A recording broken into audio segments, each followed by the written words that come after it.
আমাদের এই সংগ্রাম কোন ব্যক্তি কিংবা দলকে সংরক্ষণ করার সংগ্রাম নয়। আমাদের এই সংগ্রাম কোন নেতার অস্তিত্ব টিকিয়ে রাখার সংগ্রাম নয়, বরং দিন ইসলাম, দেশ, মানবতার স্বার্থে এদেশের অস্তিত্ব রক্ষার সংগ্রাম।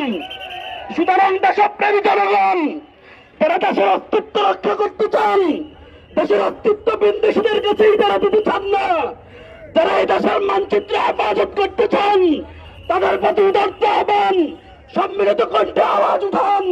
ত্রয়োদশ সংসদ নির্বাচন পিয়ার সিস্টেমেই হবে, পিয়ার সিস্টেমেই হবে ইনশাআল্লাহ। সুতরাং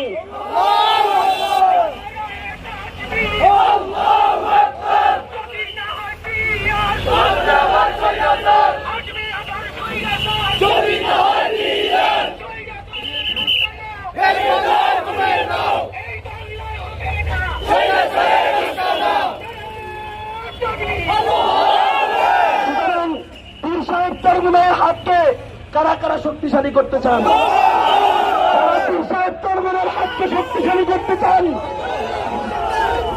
এটা অস্তিত্ব রক্ষায় ইসলাম মানবতার সাথে যদি জীবন দিতে হয়, রক্ত দিতে হয়, যারা